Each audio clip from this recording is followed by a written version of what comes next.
Bem-vindo ao Rádio Noturno, contos misteriosos e histórias de suspense, como os causos que os avós contavam. História 1. O clarão na estrada do Boitatá. Eu sempre ouvi falar do Boitatá desde criança, aquele fogo serpenteando pelos pastos, castigando quem mexia com a mata. Mas naquela noite, na BR estreita, cercada de mato dos dois lados e cheiro de queimada no ar, essa história deixou de ser apenas folclore. O asfalto brilhava em faixas irregulares sob os faróis do caminhão. O rádio chiava mal pegando uma distante, do lado de fora, só se ouvia o roçar do vento seco nas folhas e o ronco pesado do motor. Eu era caminhoneiro fazia mais de 10 anos, acostumado a madrugadas solitárias, postos vazios e longos trechos de estrada em linha reta. Naquela viagem, eu levava uma carga de madeira legalizada, tudo certinho, nota fiscal arrumada, destino para uma serraria maior mais adiante. Mesmo assim, tinha dado azar, tive um atraso na carga, peguei chuva na saída e, quando vi, já passava da meia-noite daquele trecho de interior, quase divisa de estado. Meu corpo pedia descanso, mas a cabeça insistia que eu precisava rodar mais um pouco. Foi então que reparei no primeiro sinal estranho.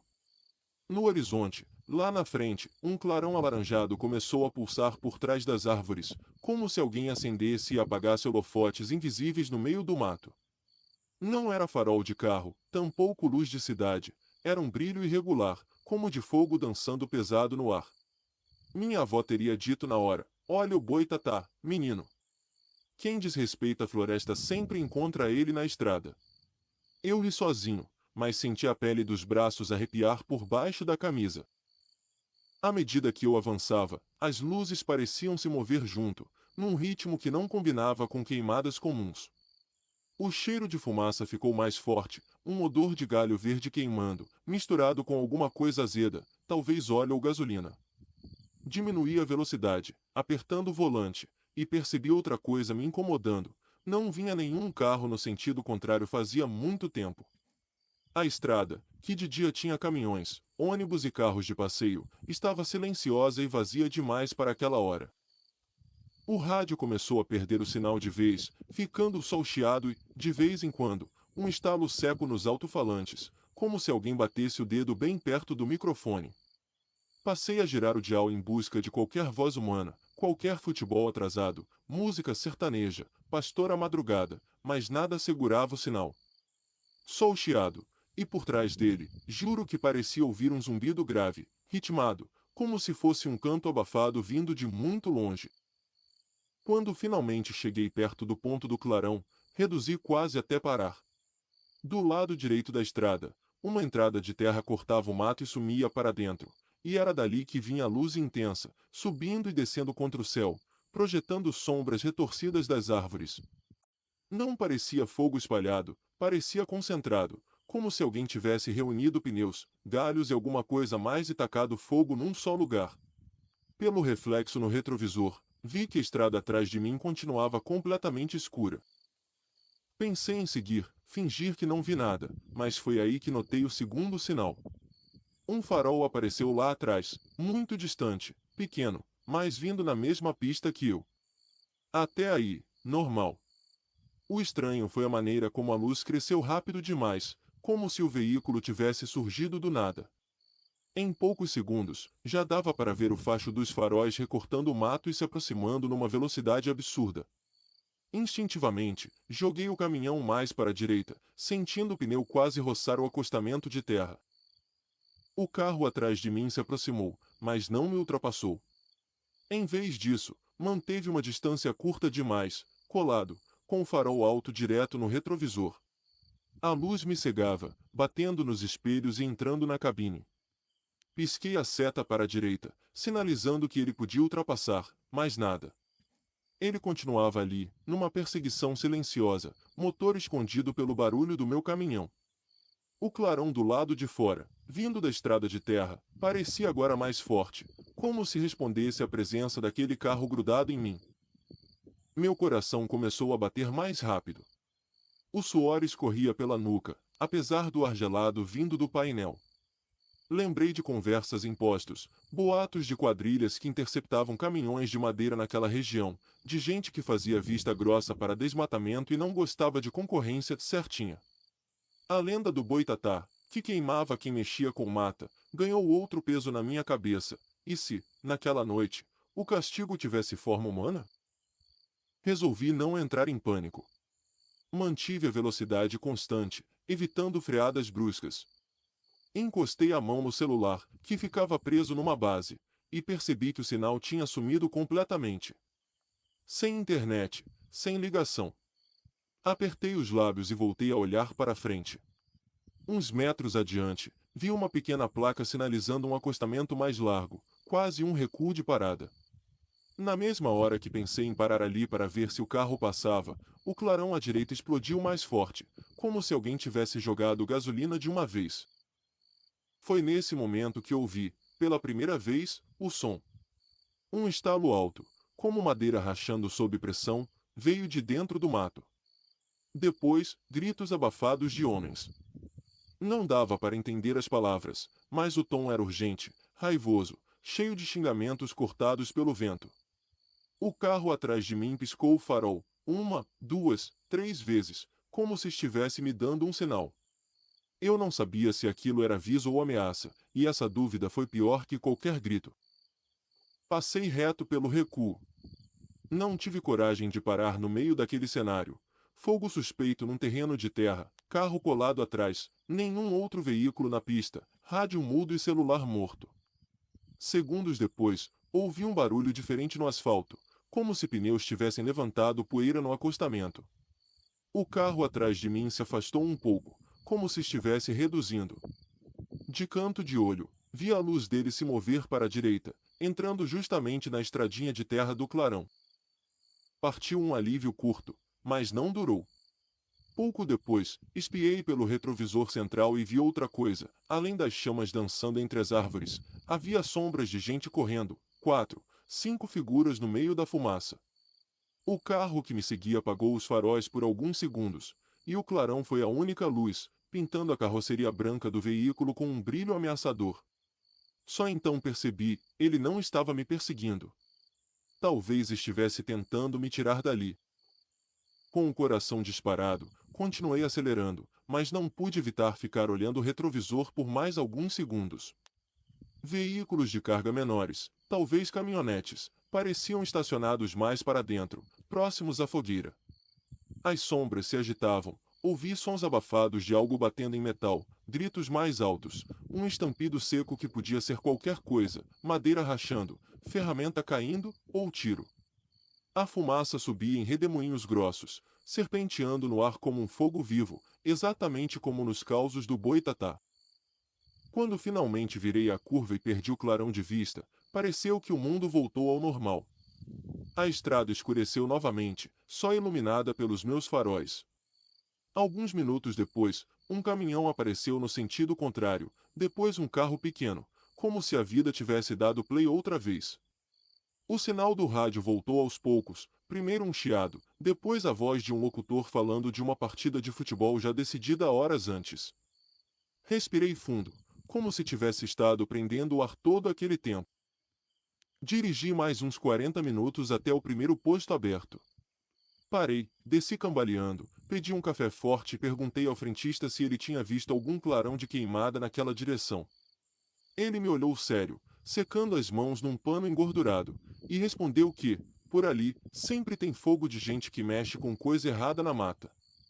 Depois, acrescentou, num tom mais baixo, que a polícia vinha, às vezes, mas que quando dava para ouvir gritos e barulho de carro de madrugada, o melhor era passar direto. Não contei para ele do carro que tinha me seguido, nem do momento em que vi as sombras correndo no clarão. Fiquei pensando se aquele motorista tinha ido lá para revidar, atrapalhar o esquema ou participar dele. Pensei também se, naquela noite, alguém tinha se machucado, se alguém tinha sumido no meio da fumaça. No fim, paguei o café, lavei o rosto e voltei para o caminhão com a sensação estranha de que tinha cruzado um limite invisível entre lenda e realidade. Até hoje, quando lembro daquela estrada, não sei se tive sorte ou se só fugi de um problema para não me tornar testemunha de nada. O boitatá das histórias dos meus avós sempre aparecia como um fogo justiceiro, protegendo a mata.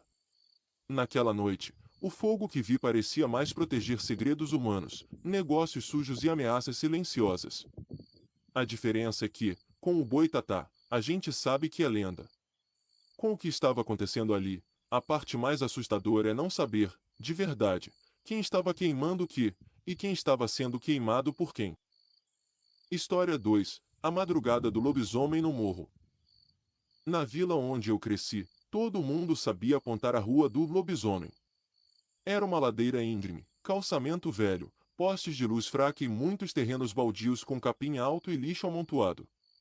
Desde criança, a gente ouvia as mesmas histórias, que nas noites de lua cheia, um homem se transformava, corria pelos telhados, arranhava portões e uivava tão alto que até os cachorros se calavam. Quando eu era pequeno, esses causos davam medo; quando cresci, viraram piada. Até a noite em que precisei subir aquele morro sozinho. Eu tinha saído tarde do barzinho da esquina, não por bebida, mas por causa do meu bico de garçom. Era fim de mês, o dono do bar sempre lotava com gente fazendo hora extra e eu aproveitava para tirar uns trocados. Quando fechei a última mesa e desligamos o som, já passava das 2 da manhã. O ônibus não subia até a minha rua nesse horário, e a alternativa era a mesma de sempre: encarar a ladeira do lobisomem a pé, com a mochila nas costas e o corpo cansado. A noite estava abafada, daquele jeito que faz a camisa colar nas costas, mesmo sem vento. A lua, quase cheia, aparecia entre nuvens esfiapadas, deixando o morro meio prateado, meio escuro. Os sons do bairro eram poucos: um rádio distante em algum barraco, um cachorro latindo meio sem vontade, o barulho metálico de um portão que alguém fechava lá longe. Apertei o passo, ouvindo o eco dos meus próprios tênis no calçamento, sempre com a sensação de que qualquer ruído diferente ganhava importância demais naquele silêncio. O primeiro sinal estranho veio de forma sutil. Parecia apenas um cachorro rosnando mais forte em algum quintal, até que o som mudou, ficando mais grave, arrastado, quase humano. Parei por alguns segundos, tentando localizar de onde vinha, mas o som parecia correr pelo morro, ocupando as sombras entre os postes. Segui andando, dizendo para mim mesmo que era só imaginação alimentada pelos causos antigos, até que ouvi um uivo longo, cortando a madrugada. Não era um uivo comum de cachorro. Tinha qualquer coisa de rouca, uma dor misturada com raiva, que fez o ar gelar na garganta. Os cachorros da rua responderam de imediato, mas não latindo; alguns ficaram em silêncio absoluto, outros choramingavam baixo, como se estivessem se encolhendo em cantos escuros. A cada passo meu, eu sentia o peso daquele uivo ainda vibrando no peito, e a lenda do lobisomem, que eu sempre achei exagero, começou a ficar menos engraçada. Foi quando percebi que não estava sozinho na rua. Mais à frente, pouco depois de um poste com a luz fraca, uma figura se movia devagar, quase colada no muro. Não dava para ver detalhes, só um contorno escuro, meio curvado, que parecia se arrastar, como se estivesse mancando. A sombra parou por um instante, virou a cabeça na minha direção e ficou parada, quieta, me observando. Eu também parei, congelado por alguns segundos, sentindo o coração disparar. Tentei ser racional: podia ser qualquer vizinho voltando do trabalho, alguém bêbado, um morador de rua procurando canto para dormir. Mas aí o uivo veio de novo, desta vez mais perto, e a figura se mexeu. Ela deu 2 passos rápidos para a sombra de um portão, como se fugisse da luz. Não sei se foi o medo ou a lenda cutucando minha imaginação, mas naquele momento, o jeito curvado de andar, o silêncio atípico e o uivo ao redor formaram a imagem perfeita do velho lobisomem na minha cabeça. Eu tinha 2 opções: voltar e dar a volta pela avenida, andando mais meia hora no escuro, ou continuar subindo, fingindo coragem. A carteira no bolso com o dinheiro da noite pesou na decisão. Na avenida, era comum ter assaltos; naquele morro, o perigo tinha nome de lenda. Respirei fundo e decidi seguir, mas com cuidado. Mudei a mochila de ombro, deixando-a mais firme no peito, enfiei o celular dentro do bolso da frente da calça e mantive a mão ali, segurando. Enquanto eu avançava, a figura à frente parecia escorregar pelas sombras, sempre um pouco fora de foco, como se me esperasse passar para então se mexer.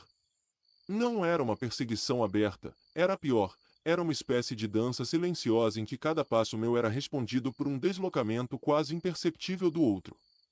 De vez em quando, um tilintar metálico ecoava no chão, como se algo duro raspasse no calçamento. Passei por uma casa onde um cachorro grande morava no quintal da frente. Em noites normais, ele avançava no portão, latindo e arranhando a grade. Naquela noite, ele se manteve num canto, deitado, mas com os olhos arregalados, acompanhando meus passos, sem emitir um som. Quando olhei para os fundos do quintal, juro que vi algo se mexendo no muro divisório, como uma sombra que deslizou rápido demais. Arrepios subiram pela minha nuca, e eu acelerei o passo. Foi então que a tensão explodiu de vez. Ao passar por uma viela estreita, ouvindo apenas meus passos e o zumbido distante de um transformador, senti um movimento rápido atrás de mim. Um arrastar de sola no chão, um baque leve de alguém tropeçando e se recuperando. Antes que eu pudesse virar totalmente, uma mão pesada agarrou a alça da minha mochila, puxando com força para trás. O mundo girou por um segundo, meus pés perderam o contato com o chão e eu quase caí. Meu primeiro impulso foi gritar, mas a voz saiu presa. A mão puxava de novo, tentando arrancar a mochila do meu ombro, enquanto outra mão tateava meu bolso da calça. O cheiro que veio de perto era forte, mistura de suor velho, álcool barato e algo metálico, talvez sangue seco ou ferrugem. Ouvi um rosnado baixo perto do meu ouvido, não de animal, mas de gente alterada, e palavras cortadas. Passa, rápido, sem gracinha. A adrenalina fez o tempo desacelerar. Eu sabia que se entregasse a mochila, perdia o dinheiro do mês, os documentos, o celular. Mas também sabia que ali, naquela viela escura, discutir com alguém que podia estar armado era pedir para virar notícia de bairro. Mesmo assim, o instinto de sobrevivência veio em forma de resistência física. Joguei meu peso para frente, usando o próprio corpo para torcer a alça e dificultar que ele puxasse. Ao mesmo tempo, tirei a mão do bolso do celular e empurrei o braço dele com força. Ele xingou alto, agora sem rosnado, apenas raiva humana pura. A mão largou um pouco a mochila e veio direto para o meu pescoço, empurrando contra o muro. Senti algo gelado encostar de leve na minha cintura, e isso bastou para eu entender, não era lenda, era assalto. A figura não tinha pelo, nem garras, nem olhos brilhando, tinha um boné enfiado até as sobrancelhas, barba rala, um dente quebrado e respiração ofegante. O uivo que eu ouvia era a junção da minha própria respiração com o barulho que ele fazia, num misto de álcool e fúria. Antes que ele pudesse apertar qualquer coisa contra mim, um som quebrou o momento. Um portão de ferro abriu com estrondo na casa da frente. Uma voz rouca de senhora gritou lá de dentro, sem ver direito o que acontecia: "Ô, seu Paulo, não deixa esses cachorros solto, não. Vai morder alguém na rua." O assaltante congelou por um segundo, os olhos correndo entre mim e a origem da voz. Alguns latidos começaram em seguida, como se os cachorros tivessem finalmente despertado do silêncio. Essa pequena distração foi tudo o que eu precisava. Soltei a mochila, como se estivesse desistindo, e dei um passo para trás, escapando da pressão no pescoço. Ele puxou a alça com força, pensando que tinha vencido, mas perdeu o equilíbrio por um segundo. Usei esse momento para sair correndo ladeira acima, sem olhar para trás. Só ouvi um último xingamento e o barulho de passos pesados recuando na direção oposta, para dentro da viela. Subi o restante do morro com as pernas tremendo e o coração batendo no pescoço. Cada janela escura parecia um olho me olhando, cada telhado um possível esconderijo. Quando finalmente cheguei em casa, tranquei o portão, encostei as costas na porta e fiquei ali, respirando fundo, tentando entender o que tinha acabado de acontecer. A lua cheia ainda iluminava o quintal, e o uivo distante de cachorros voltou ao fundo, desta vez soando normal. Na manhã seguinte, a vizinhança já comentava mais um assalto no Morro do Lobisomem. Alguns diziam que viram um cara estranho vagando pelas vielas, outros juravam ter ouvido uivos na madrugada. Os causos se misturavam rapidamente com o acontecido, e logo alguém disse que o ladrão tinha olho de bicho. Eu só olhava para o chão, sem corrigir ninguém. Hoje, quando falo dessa noite, digo que encontrei o lobisomem do morro. Ele não tinha pelo, nem se transformava com a lua, mas escolhia a madrugada, buscava gente distraída, se escondia nas sombras e atacava quando sentia cheiro de medo. As lendas, no fundo, são só um jeito de dar cara para os perigos que a gente não quer admitir que são humanos demais. E o mais inquietante é pensar quantos lobisomens continuam subindo e descendo ladeiras por aí, esperando a próxima madrugada e a próxima vítima cansada voltando do trabalho. História 3: A Casa da Bruxa da Colina. Na minha cidade, havia uma casa isolada no alto de uma colina, cercada por árvores retorcidas e um muro baixo de pedras cobertas de musgo. As crianças cresciam ouvindo a mesma história: ali morava uma bruxa. Diziam que ela fazia poções com ervas do mato, que tinha olhos amarelos e que, se você passasse na frente do portão à noite, dava para ouvir ela rindo sozinha. Cresci repetindo essas coisas, até que um emprego de entregador me colocou cara a cara com aquela casa. Eu trabalhava numa farmácia que fazia entregas em domicílio. Numa tarde chuvosa, o gerente colocou uma sacola em cima do balcão e disse: "Essa aqui é lá para a colina. Ninguém gosta de ir, mas você é novo, nem sabe das histórias, aproveita." Deu um sorriso sem graça, meio de deboche, meio de aviso. Quando vi o endereço no papel, senti um frio na barriga. Era o da casa da bruxa. O pedido era de remédios controlados, caixas pequenas, comprimidos de tarja preta. Subi a colina no fim da tarde, quando o céu já começava a ficar roxo, e o vento trazia cheiro de terra molhada. As pedras do caminho escorregavam com o limo, e cada passo precisava ser calculado. O som dos carros lá embaixo, na cidade, foi ficando distante, substituído pelo farfalhar das folhas e pelo barulho da chuva fina batendo no guarda-chuva. Aos poucos, a casa apareceu entre as árvores, com suas paredes descascadas e janelas altas, quase todas fechadas. O portão de ferro, antigo, rangia com um som agudo quando empurrado. Antes que eu pudesse tocar, ele se abriu sozinho, como se alguém lá de dentro tivesse puxado. Meu coração deu um sobressalto.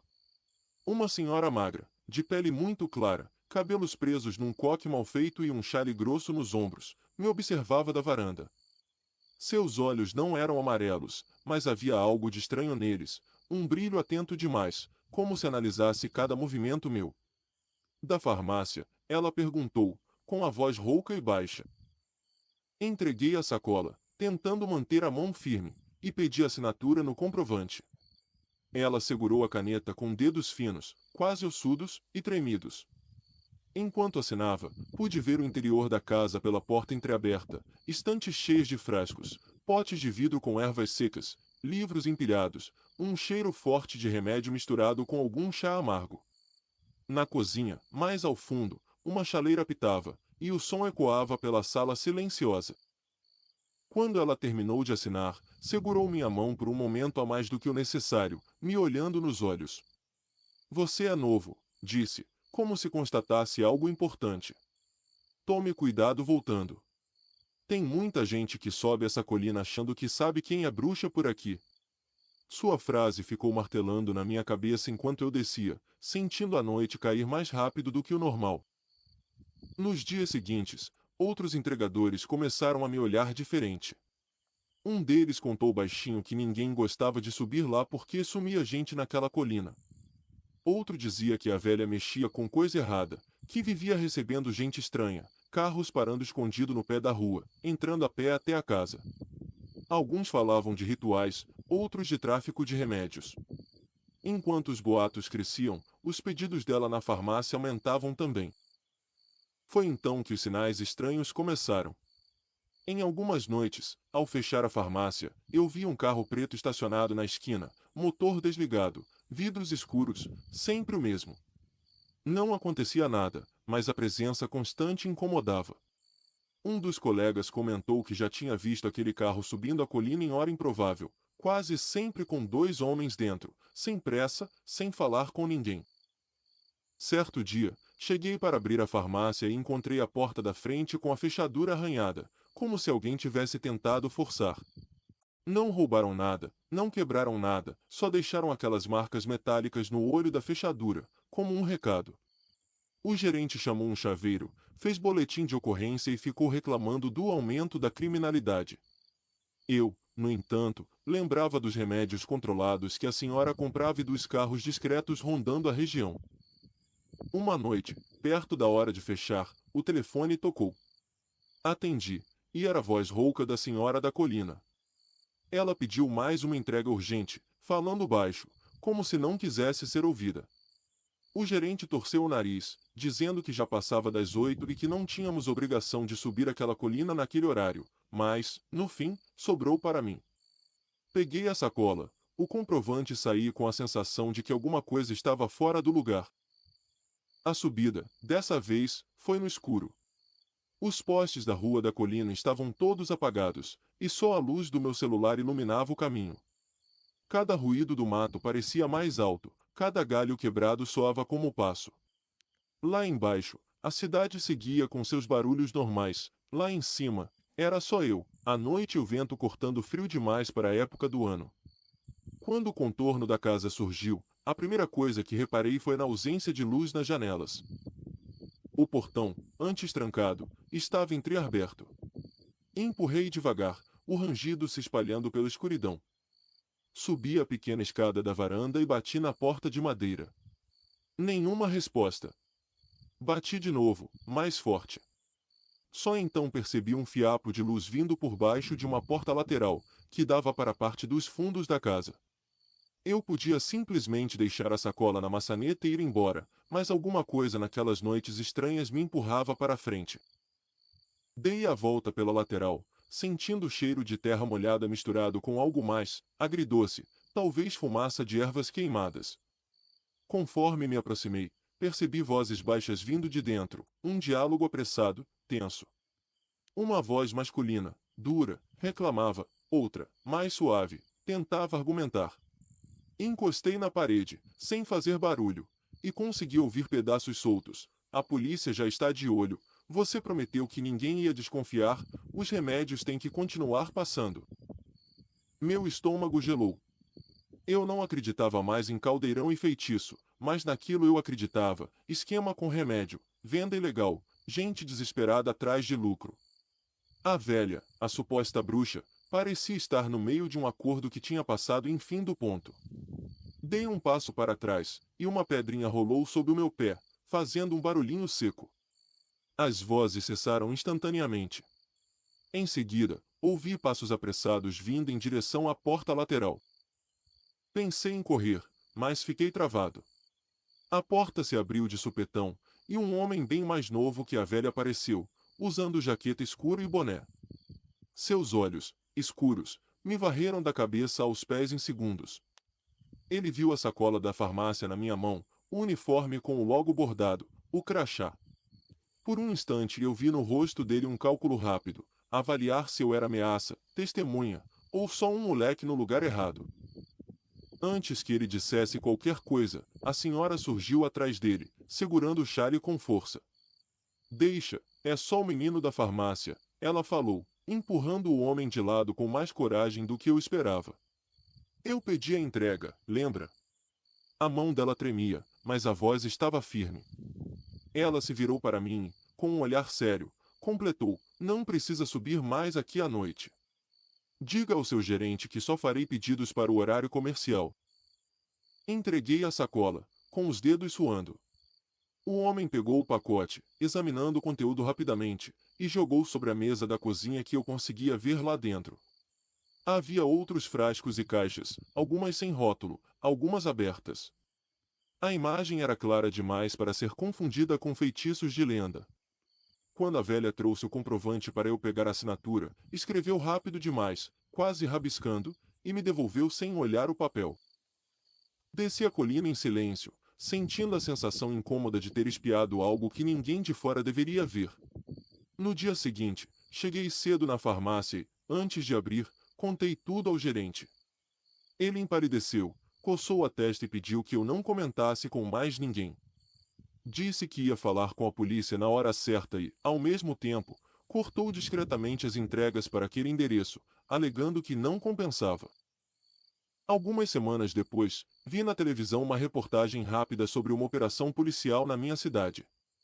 Falavam de um esquema de venda ilegal de remédios controlados, investigação demorada, prisões discretas. Entre as imagens de carros pretos entrando em ruas de bairro, reconheci por um segundo o portão de ferro da casa na colina. A legenda era genérica, sem nomes. Mas o suficiente para eu entender. Hoje, quando as pessoas novas na cidade perguntam: e essa tal casa da bruxa, existe mesmo? Todo mundo ri, conta os velhos causos, fala de caldeirão, gato preto e risada na varanda. Eu fico quieto. Sei que a parte mais assombrosa daquela casa nunca foram feitiços nem maldições. Foi a capacidade das pessoas de esconder crimes atrás de histórias antigas, de usar o medo das lendas para afastar curiosos e manter suas próprias receitas escuras em paz. No fim, a bruxa nem era bruxa. Era só mais um ser humano tentando sobreviver num mundo que, esse sim, é cheio de feitiço ruim, mas todo feito de carne e osso. História 4. A passageira da lenda na marginal. Trabalhar como motorista de aplicativo em cidade grande e aprender, na Marran, a separar boato de perigo real. A gente ouve de tudo: passageira fantasma que desaparece do banco de trás, homem sem rosto em ponto de ônibus, moça de branco pedindo carona e sumindo no meio da ponte. Eu ria dessas histórias, até a noite em que uma corrida aparentemente comum me fez repensar cada lenda urbana que ouvi. Era sexta-feira, quase meia-noite, e a marginal estava mais vazia do que de costume. Chovia fino, aquele tipo de chuva que não alaga, mas deixa o asfalto brilhando e traiçoeiro. Eu dirigia devagar, ouvindo uma playlist calma para segurar o sono, quando tocou a corrida, ponto de ônibus no começo de uma avenida que ligava a marginal a um bairro mais afastado. O perfil mostrava nome de mulher, nota alta, histórico de várias corridas. Ao chegar perto do ponto, reduzi. As luzes amarelas do poste iluminavam uma figura feminina sozinha, com um guarda-chuva fechado na mão, cabelo comprido escuro caindo sobre o rosto, roupa clara, quase toda branca. O reflexo da água no chão fazia o contorno dela parecer desfocado, como nas fotos antigas cheias de ruído.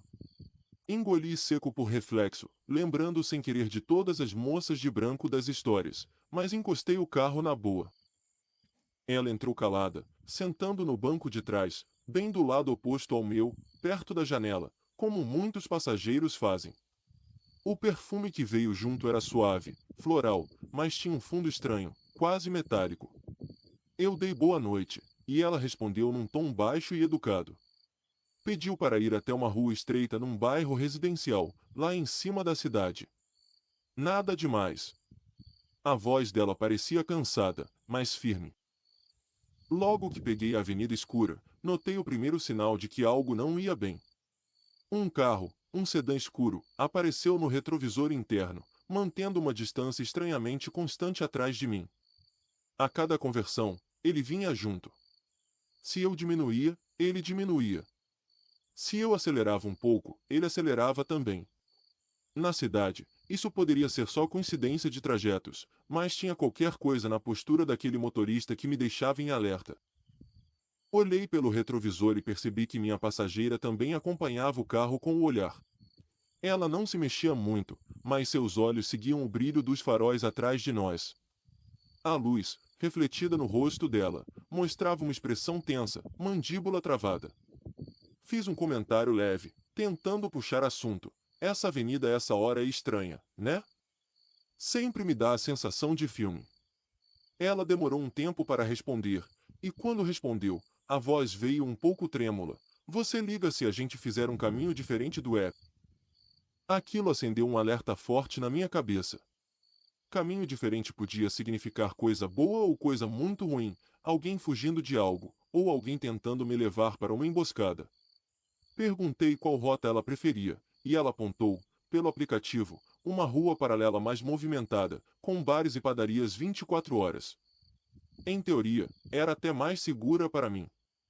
Concordei, mas antes de virar o volante, dei uma rápida olhada no retrovisor. O carro de trás manteve a perseguição, entrando atrás de nós na mesma rua alternativa. A partir daí, a tensão foi subindo como água fervendo em panela tampada. Eu sentia cada músculo do pescoço rígido, o suor nas mãos mesmo com o ar-condicionado ligado. A chuva aumentou um pouco, fazendo um som constante no teto do carro, como um sussurro interminável. As luzes de neon dos bares e lanchonetes passavam rápido pelas janelas, colorindo o interior do carro com flashes de vermelho, azul, verde.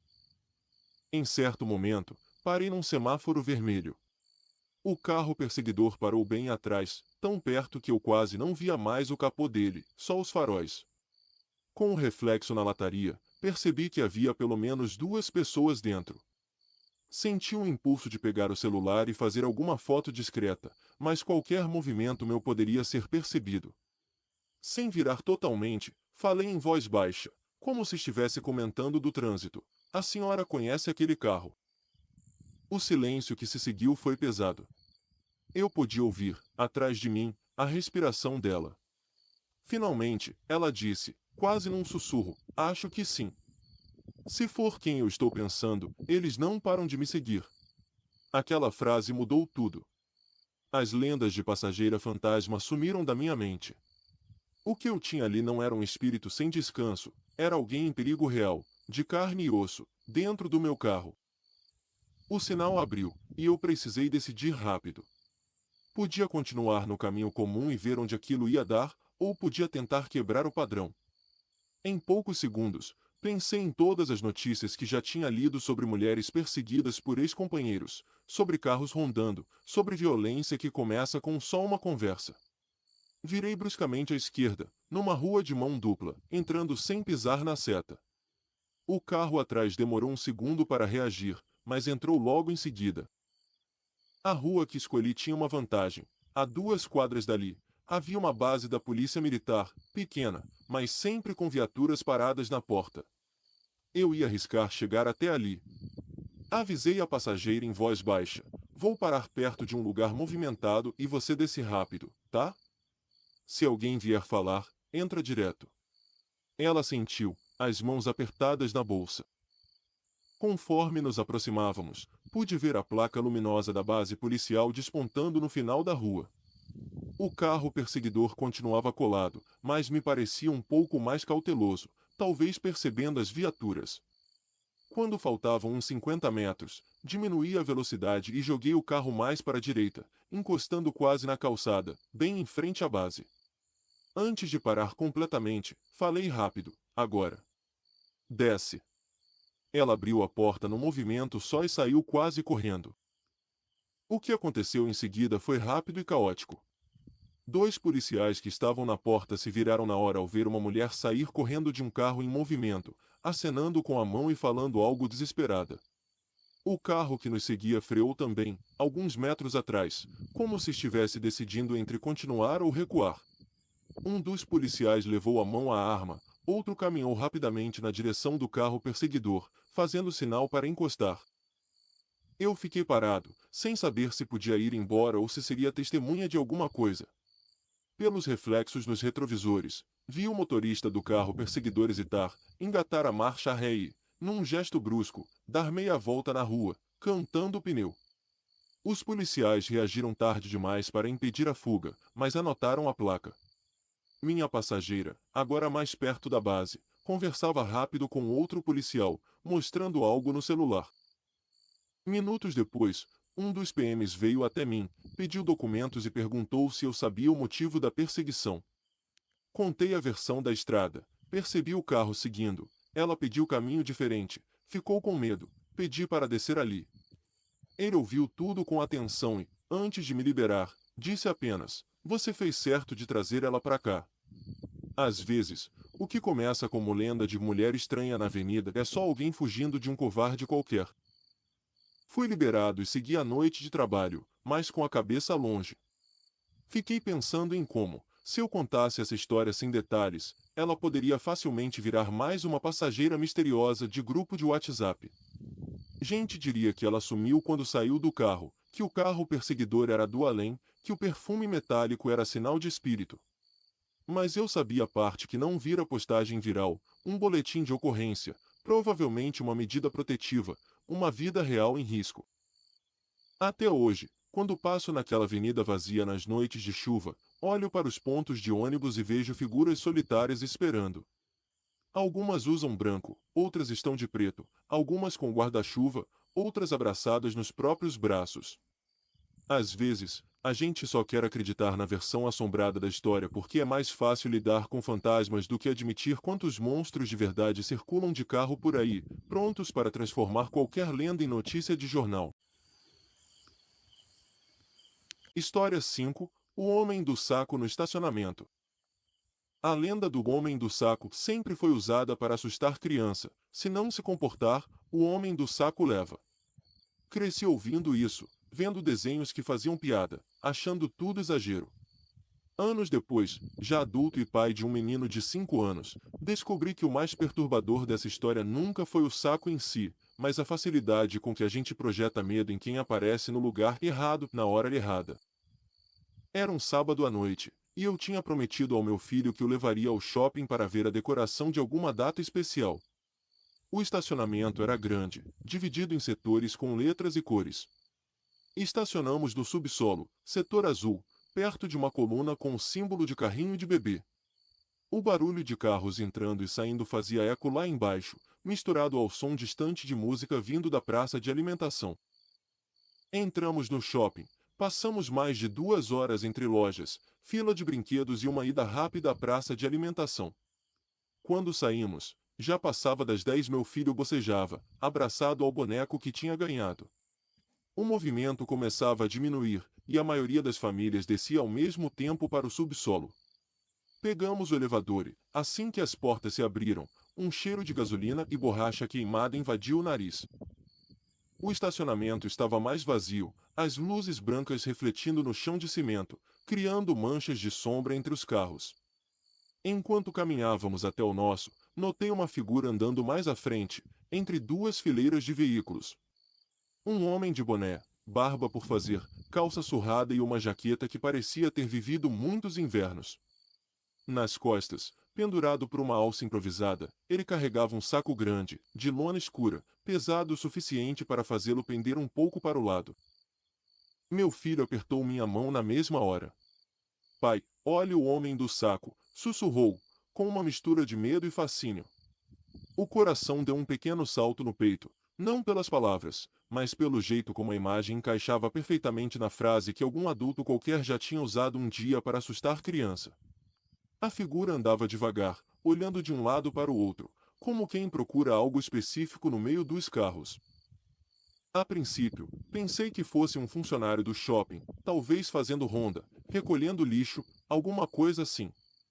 Mas, conforme nos aproximamos do nosso carro, percebi que ele não usava crachá, nem uniforme, nada que o identificasse. O saco nas costas fazia um som estranho quando ele caminhava, um chacoalhar surdo, como se tivesse coisas metálicas lá dentro, batendo umas nas outras. A luz do teto batia na lateral do rosto dele, revelando uma cicatriz fina perto da boca. Por instinto, apertei o passo, puxando meu filho para o lado oposto da fila de carros. O homem também mudou ligeiramente a rota, como se estivesse fazendo uma curva mais longa, e por um momento nossos caminhos pareciam se cruzar, mesmo com o estacionamento tão grande. Ele passou perto o suficiente para que eu sentisse um cheiro forte vindo do saco, mistura de óleo velho, ferrugem e suor. Foi então que vi o primeiro sinal realmente preocupante. Em vez de seguir em linha reta até alguma saída de funcionários, ele parou ao lado de um carro pequeno, prata, olhou em volta e puxou a maçaneta da porta traseira, primeiro com calma, depois com mais força. Trancada. Tentou a dianteira. Trancada também. Olhou rápido para os dois lados do corredor, como alguém que checa se está sendo observado.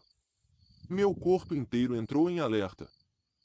Podia ser o carro dele, claro, alguém distraído que esqueceu em qual vaga parou. Mas havia algo no jeito furtivo do movimento, naquela olhada rápida, que não combinava com a confusão normal. Segui caminhando, fingindo desatenção, mas com o olhar fixo nele, usando o vidro dos carros ao lado como espelho. Meu filho sussurrava perguntas, que eu respondia com "já estamos chegando", tentando não mostrar o nervosismo. Quando finalmente chegamos ao nosso carro, apertei o botão do alarme, fazendo as luzes piscarem. Ao mesmo tempo, ouvi atrás de mim o barulho de metal batendo em metal. Virei disfarçadamente e vi o homem do saco tirar do bolso uma espécie de chave micha, passando pelo vão de outra porta, agora de um carro diferente. Ele trabalhava com rapidez, como quem já fez aquilo muitas vezes. O saco nas costas balançava, pesando na alça improvisada. Em segundos, tomou forma na minha cabeça uma cena que poderia estar acontecendo em muitos outros estacionamentos por aí, alguém circulando entre carros, invisível na rotina do shopping, testando maçanetas, procurando uma oportunidade. Talvez o saco estivesse cheio de coisas roubadas, aparelhos, bolsas, qualquer coisa fácil de revender. O velho homem do saco, versão urbana, sem precisar de lenda, só da nossa distração. Peguei meu filho no colo para colocá-lo na cadeirinha, mas antes de fechar a porta, ouvi passos se aproximando. O homem havia mudado de direção de novo e agora caminhava na nossa direção, arrastando levemente o pé, saco balançando nas costas. Meu corpo inteiro travou. Segurei a porta aberta, pronto para enfiar meu filho para dentro e trancar por dentro se fosse preciso. A mente disparou cenários: pedir ajuda, gritar, fingir que não vi nada. Quando ele ficou a poucos metros, diminuiu o passo e olhou rapidamente para a placa do meu carro, depois para o rosto do meu filho, depois para mim. Havia algo pesado no olhar, mas não exatamente ameaça. Mais cansaço do que raiva.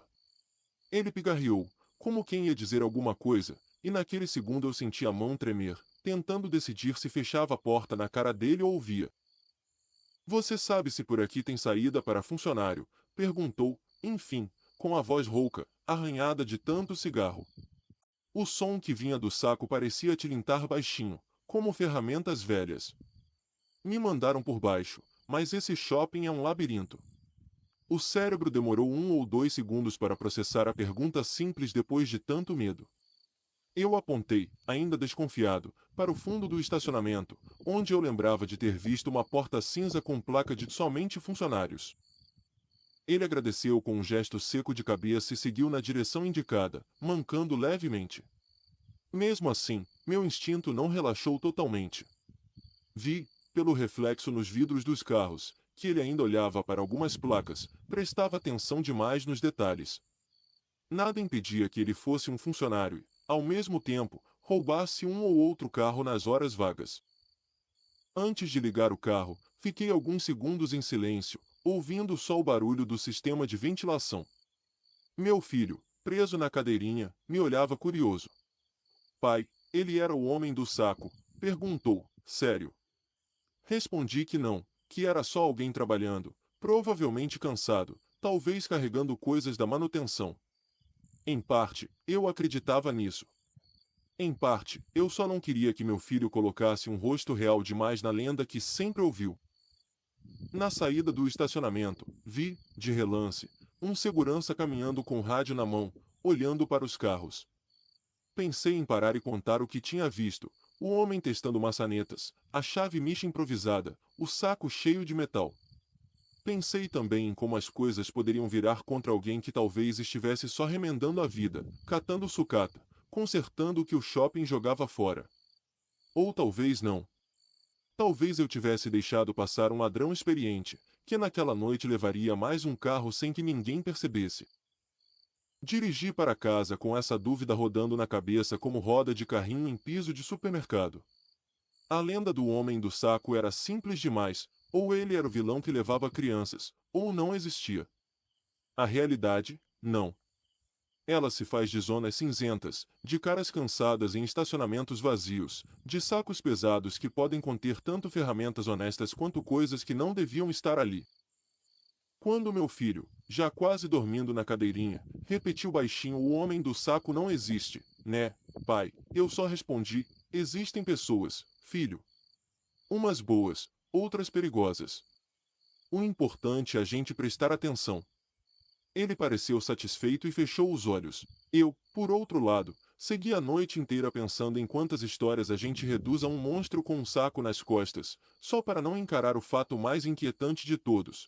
O verdadeiro medo não está nas lendas, mas em não saber, de verdade, quem está caminhando silenciosamente ao nosso lado, em lugares comuns, cheios de luz, como se fosse invisível. Você ouviu o Rádio Noturno. Até o próximo relato.